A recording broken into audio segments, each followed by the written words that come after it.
এদিকে রবিবার থেকেই রাজ্যে কেন্দ্রীয় বাহিনী রুট মার্চ করতে চলেছে। প্রথম দফায় আসছে 240 কোম্পানি কেন্দ্রীয় বাহিনী।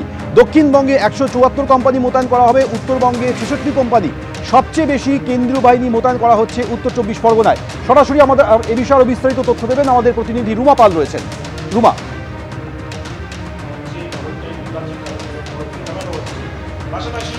দেখো 28শে ফেব্রুয়ারি ফাইনাল লিস্ট বেরোবে এবং কালকেই যখন ফাইনাল লিস্ট বেরোবে তখনই কিন্তু কেন্দ্রীয় বাহিনী থাকবে এই রাজ্যে, এমনটাই কিন্তু খবর। এবং প্রাথমিক পর্যায়ে 240 কোম্পানি কেন্দ্রীয় বাহিনী থাকছে এবং সেটা আগেই বলা হয়েছিল, একদম কেন্দ্রীয় স্বরাষ্ট্র মন্ত্রক থেকে কিন্তু ছাড়পত্র মিলেছিল যে 1 মার্চের আগেই সেটা আসবে। সেই সুবাদেই কিন্তু কালকের মধ্যেই কেন্দ্রীয় বাহিনী আসছে, এমনটাই কমিশন সূত্রের খবর। সবথেকে বড় কথা 28শে ফেব্রুয়ারি ফাইনাল লিস্ট বেরোবে এবং ফাইনাল লিস্টের মাধ্যমে কখন বেরোবে এটা নিয়ে সবার মধ্যে প্রশ্ন রয়েছে।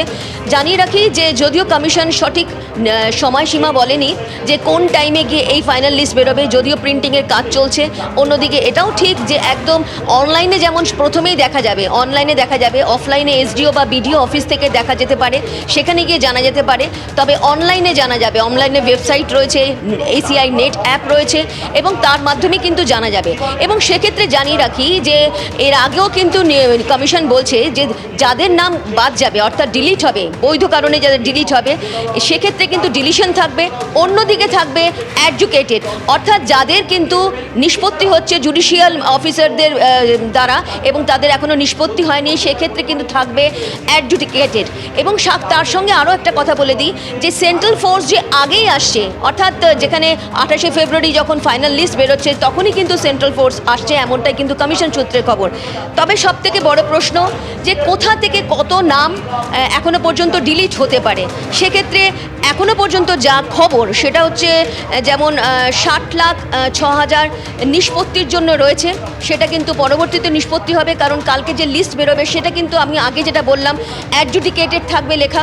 এবং সেক্ষেত্রে বলে রাখি যে উত্তর 24 পরগনায় নিষ্পত্তি হবে 5,90,000 এবং দক্ষিণ 24 পরগনায় 5,20,000, পশ্চিম মেদিনীপুরে 1 লক্ষ, পূর্ব মেদিনীপুরে 80,000, উত্তর কলকাতায় 60,000, দক্ষিণ কলকাতায় 78,000 এবং সর্বোচ্চ মুর্শিদাবাদে এখনও পর্যন্ত যা খবর সেটা 6 লক্ষেরও বেশি যারা ভোটার রয়েছেন তাদের কিন্তু নিষ্পত্তি বাকি থাকছে, এখনও পর্যন্ত এই খবর রয়েছে।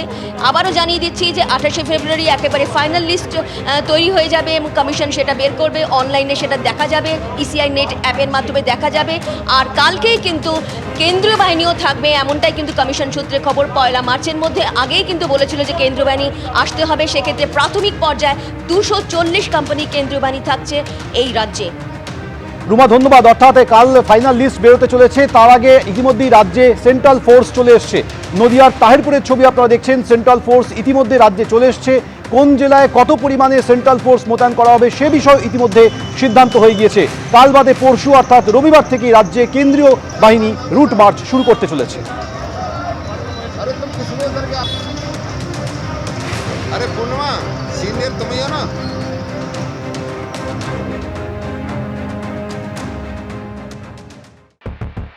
কাজ করার মানসিকতা আর নেই। ওভারঅল শুধু ভাঙড়ের জন্য নয়, রাজ্যের জন্য প্রচুর কিছু আমি আদায় করতে পেরেছি। প্রথম দিন থেকে বিজেপির দালালতি করে আসছে।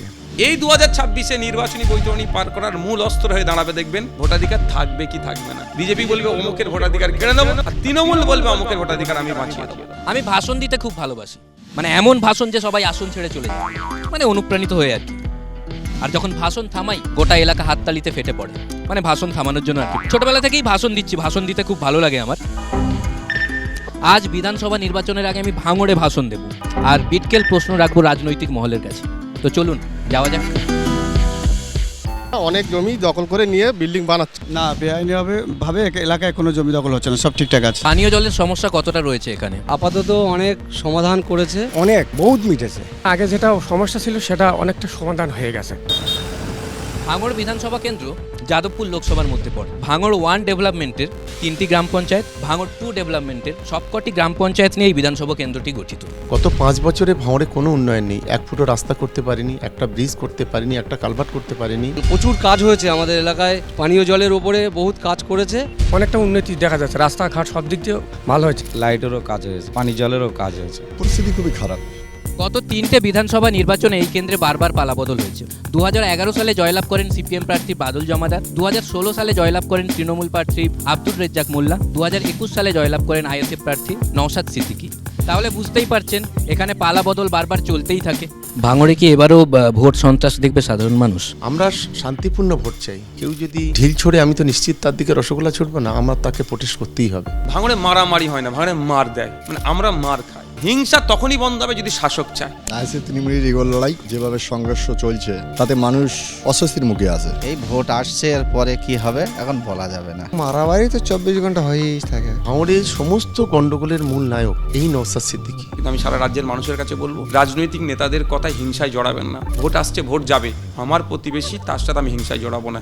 বলটা আমাদের কোটি, যে কোনোভাবে ভাঙড়ের ক্ষমতা দখল করতে হবে, এটাই হচ্ছে ওনার টার্গেট। ফলে গন্ডগোল হলে দায়ভার নওশাদের। ভোট এলে কি বোমার ভয় বাড়ে? এলাকায় কি পর্যাপ্ত পুলিশ আছে সেটা সামলানোর জন্য? পর্যাপ্ত পুলিশ আছে, ধন্যবাদ জানাই পুলিশ প্রশাসনকে, যথেষ্ট সাহায্য করে। পুলিশ কতক্ষণ গার্ড দেবে?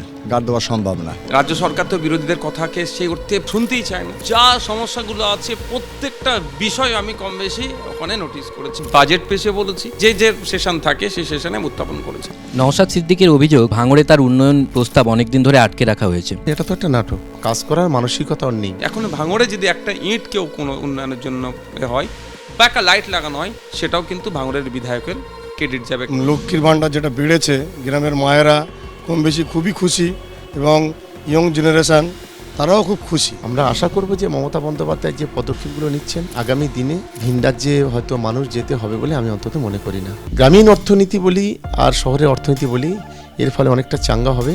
সরকার আগামী 5 বছর কতটা লুটতে পারবো, টোটাল বাজেটের 10% কিভাবে আমার ঘরে ঢুকবে, যদি এই চিন্তা ভাবনা করে, তাহলে ওই প্রত্যেক দিন সাঁতরাগাছি, হাওড়া, শিয়ালদা স্টেশনগুলোতে লক্ষ্য রাখলে দেখা যাবে যে হাজার হাজার শ্রমিক বাংলা ছেড়ে যাচ্ছে ভিন্ন রাজ্যে কাজে। এটা বন্ধ হওয়া দরকার। এই নওশাদ সিদ্দিকী ভাঙড়ে এসে বলেছিল এসআইআর নিয়ে আপনারা চিন্তিত হবেন না, শুধুমাত্র তৃণমূল কংগ্রেস এটাকে নিয়ে একটা প্যানিক তৈরি করছে। নওশাদ সিদ্দিকীর কাজ হলো একটা, যে কোনোভাবে বিজেপির পাশে থাকতে হবে।